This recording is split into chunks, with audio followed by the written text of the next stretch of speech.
ملګرو نن د محرم اول تاریخ ته تاسو نن دا عمل وکئ نو ټول عمر د پاره به تاسو هر قسمه مصیبتونو تکلیفونو پریشانونو غمونو نه محفوظ ساتل کېږي.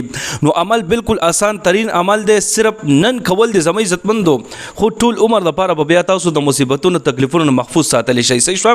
نو عمل کم یو دی، عمل ته تاسو غوا کېږدئ. عمل دا دی چې تاسو به یو کاغذ راواخلئ، په کاغذ باندې به تاسو 114 پیری بسم الله الرحمن الرحیم ولیکئ او دغه کاغذ به بیا ځان سره سنبال کېږدئ، په بټوه کې ایږدئ، په جیب کې ایږدئ.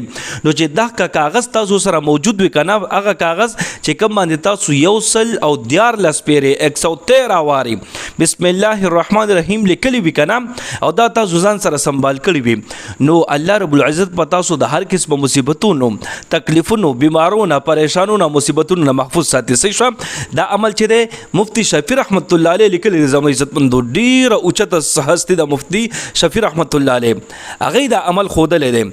نو که تاسو غواړئ چې ټول عمر دپاره د الله رب العزت موږ د مصیبتونو نه تکلیفونو نه بیمارونو حادثو نه محفوظ وساتي، نو عموما تاسو داسې یو کاغذ راواخلئ، بسم الله الرحمن الرحیم دا په 114 پیری ولیکئ او زور زیر ضرورت پکې نشته، بس ساده بسم الله الرحمن الرحیم نری نری په ولیکئ زموږ عزتمندو چې 114 سوال پې راشي.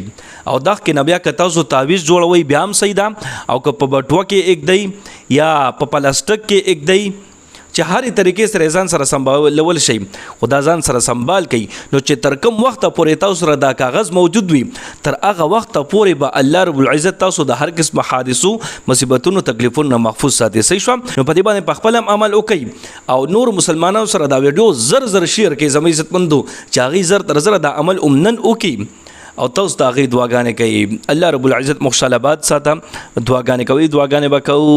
الله په امان.